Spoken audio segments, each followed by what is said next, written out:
ओम नमो नमो भगवते भगवते दिमाग कहाँ रहता है? हमारे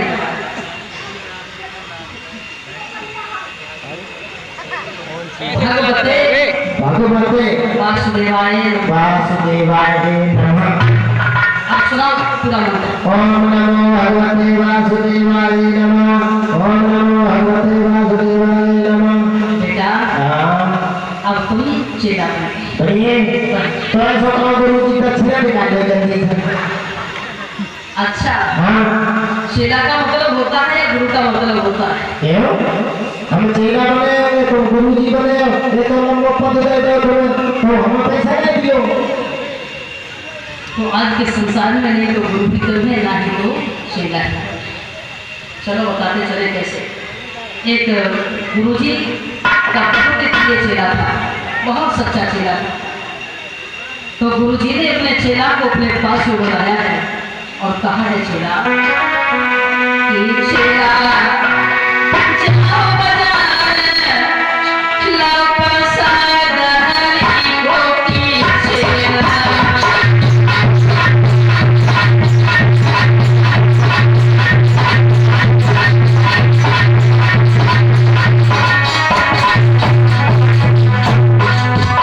गुरुजी ने चेला को अपने पास बुलाओ, प्रसाद के लिए 5 रुपया दिए और 5 रुपये लेकर के चेला जो है हलवाई के पास में पहुंचा है। तो हलवाई से क्या क्वेश्चन किया है?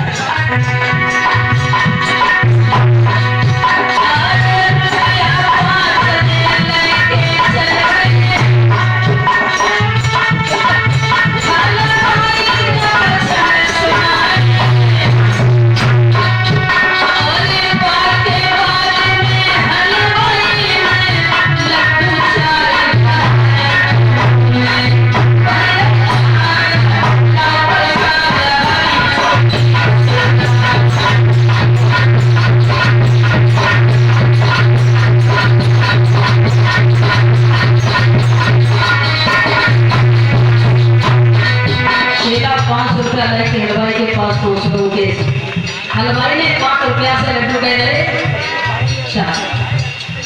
अब जब 4 लड्डू देखे तो चेला के मुंह में पानी आएगा। चेला सोचने लगा लड्डू जो है खाए चाहे अबे खाए लो चाहे फिर आश्रम को चढ़ के खा लो। चेला ने एक लड्डू उठाओ और अब क्या बचे लड्डू पी आगे बढ़ता चला जा रहा है। विचार कर रहा है क्या अगली बार बनाए 16 मिनट की ऐसी आवाज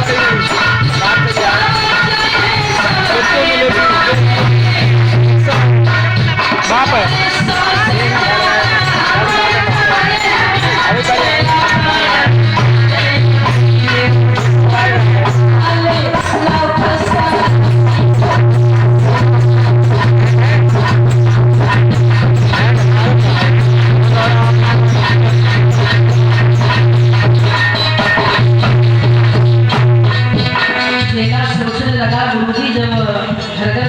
के लिए प्रसाद जाएंगे और जो प्रसाद बचेगा धीरे धीरे चलते हो उनका दुनिया में कोई नहीं। देखो ऐसो को अभी खाए जाने लड्डू खाओ और खाओ। अब क्या बचे बहुत टाइम 3000 घंटा हो नहीं पहुँच पाया है। अब देखेंगे कितना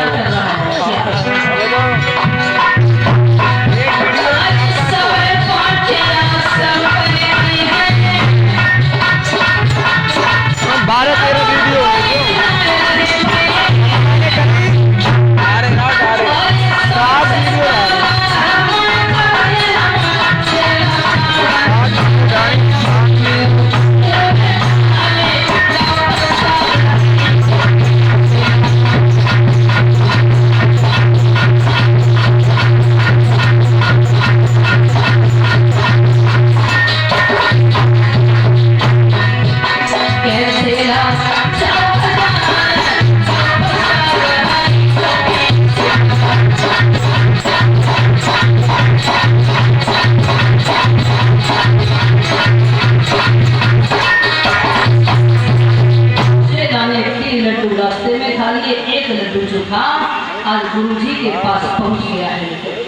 गुरुजी कह रहे थे क्यों से ना हैं? हाँ गुरुजी लड्डू ले आए ले आए गुरुजी। लेके कहाँ है देखो महाराज जी ये कहा है ये बताओ हाँ। मैंने तुम्हें रुपए कितने दिए थे 5 रुपया दे। इतनी महंगाई हो गई है लड्डू लेके आया अरे गुरुजी सुनो तो पहले महंगाई वाली बात कहाँ है। लड्डू तो 4 दिए उसने। फिर फिर हमने सोची अगर मांगी हाँ कौन तो हमने उठा खाई लो आओ महाराज। जी न- कचतूरी चले मैंने सोची गुरुजी जब प्रसाद नहीं, भोग लगाएंगे तो थोड़ा बहुत तो जरूर देंगे। हमने उठाओ महाराज जी भोग खा लिया। अच्छा हाँ ऐसे ही हमने खा लिया महाराज। ये बता तूने वो लड्डू खाए तो खाए कैसे महाराज जी बताए कैसे खाए। फिर तो बताना पड़ेगा लड्डू खाए तो खाए कैसे देखो महाराज जी समझ के ऐसे करके खाए। एक लड्डू जो बचा था वो भी शेला ने खा ऐसे खाए थे। तो कहते हैं ना कि गलिए में गोल फिरे हो चेलो मन कर ले हो और नरक जाओ चाहे स्वर्ग जाओ पर हमें दक्षिणा ऐसे गुरु से साथ करते हैं। आज उसी समय नारद कहने लगे हैं ध्रुव अब आप आसन लगा के बैठ जाइए और इसी मंत्र का जाप करते रहना और मैं विश्वास के साथ कह रहा हूँ कि तुम्हें 3 भगवान GB MP की कल बेड़ा वीडियो मेरे प्रिया दे फिर रिचार्ज करो। हाँ आज तपस्या करना जब शुरू किया है 36 रुपया गए तो बताते हैं कि धीरे धीरे 36 ध्रुव जब तपस्या करने लगा है तो सबसे पहले ध्रुव ने 29 रुपये में पानी का त्याग किया है। उसके बाद ध्रुव ने भोजन करना बंद 150 रुपया आएगा पूरे। कुछ 150 दिनों तक रुपया ध्रुव खड़े होकर के भगवान 150 की रुपया तपस्या आएगा। करने लगे। अंत में बताते हैं कि ध्रुव ने 150 रुपया हमारे में। सांस तक लेना बंद किया है। जब सांस लेना बंद किया है इधर सारे ब्रह्मांड की हवा रुक चुकी है। जहाँ पर पशु पक्षी उड़ रहे थे वो कहीं की कहीं रुक गए। जहाँ पर जीव जंतु चल रहे थे वो कहीं जब देखा है और विचार किया है कि संसार पर ऐसा कौन सा जा, भक्त पैदा साथ हो की। गया है। 4 अप्सराओं को बुलाया है और अप्सराओं से कहा है कि जाओ जो इतनी घोर तपस्या कर रहा है उसकी तपस्या ध्रुव के पास पहुंची हैं और ध्रुव को जैसे ही देखा और हंसने लगी और बोली बहना इस छोटे से बालक की समाधि दिलाने में कौन सा ज्यादा टाइम लगेगा। तो बोली है कि जाए नाच कूद के अरे जाए मेरी बहना तुम हमारे को है बहारो।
आज ध्रुव की आंखें नहीं खुला पाई। जब ध्रुव की आंखें नहीं खुला पाई है, हैरान होकर के अप्सरा वहाँ से जब वापस हुई है तो बताते हैं, और भगवान जब वहाँ पर आए हैं आकर के ध्रुव को जगा लिया है, और जगाने के बाद ध्रुव को अपनी गोदी में बैठा लिया है। कहा, कहो ध्रुव, इतनी घोर तपस्या करने की क्या जरूरत पड़ती है? ध्रुव कहने लगा, देखिए पिताश्री, पहले मुझे आप एक बात बता दीजिए कि मेरी माँ को मुझे घर से क्यों निकाला गया? दूसरी बात, मेरे पिताजी ने जब मेरे घर में तमाचा मारा तो जब मेरी मौसी ने मेरे घर में तमाचा मारा तो मेरे पिताश्री क्यों नहीं गए? भगवान कहने लगे, ध्रुव, इन सब बातों का त्याग कर दीजिए, पहले आप मुझे ये बता दीजिए कि आप यहाँ पर क्यों आए हो और क्यों इतनी आपने आकर के घोर तपस्या की? तो कहा, प्रभु, मैं अपने पिता की खोज करने के लिए आया हूँ, मैं अपने पिताजी के दर्शन करने के लिए आया हूँ। भगवान कहने लगे, ध्रुव, मुझसे बड़ा पिता और मुझसे बड़ा भगवान दुनिया पे कोई और हो सकता है नहीं? भगवान, मैं सिर्फ आपके दर्शन करने के लिए आया था और आपके दर्शन मुझे हो चुके हैं। तो कहा, बेटा, आप जब दर्शन करने के लिए आए हो, दर्शन भी हो चुके हैं, तो यहाँ से वापस हो जाइए, क्योंकि तुम्हारी माँ समिति तुम्हारे पेट में रोती रोती अंधी हो चुकी है। आज ध्रुव वहाँ से जब चला है, आलटू को चले चलो फिर रोज, तो रास्ते में विचार कर रहा है कि भगवान से मिलाने का सीधा रास्ता तो मेरी मौसी ने ही बताया था। मैं अपनी माँ समिति के पास बाद में जाऊंगा, सबसे पहले मैं अपनी मौसी से जाकर के मिलूंगा। आज ध्रुव द्वार पर पहुंचा है तो मौसी को आवाज लगाने लगा है, मौसी दरवाजा खोल।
मौसी बानी से कहने लगी है, अरे दासी जाकर के मुझे जहर ले आ।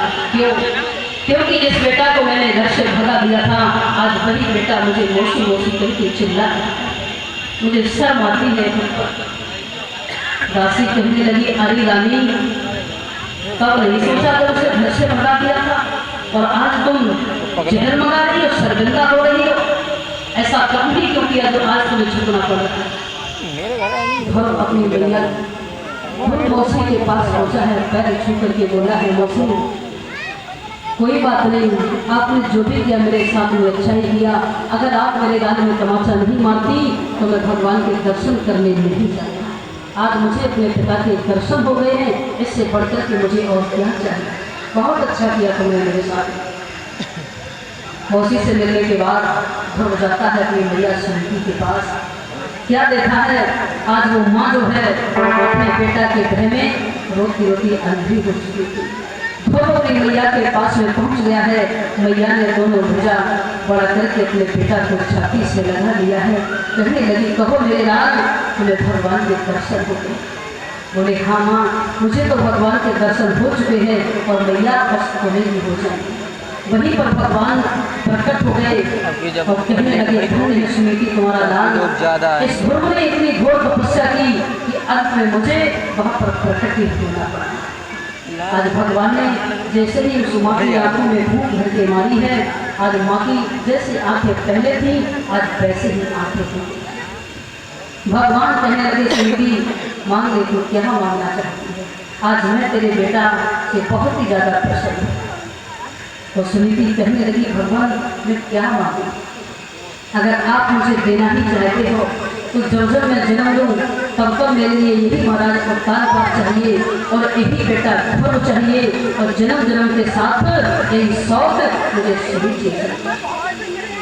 देख लीजिए मेरे भक्तों, एक शौक के कारण सुनीति ने इतना संकट सहा, इतने दुख उठाए, लेकिन अंत समय में अगले जन्म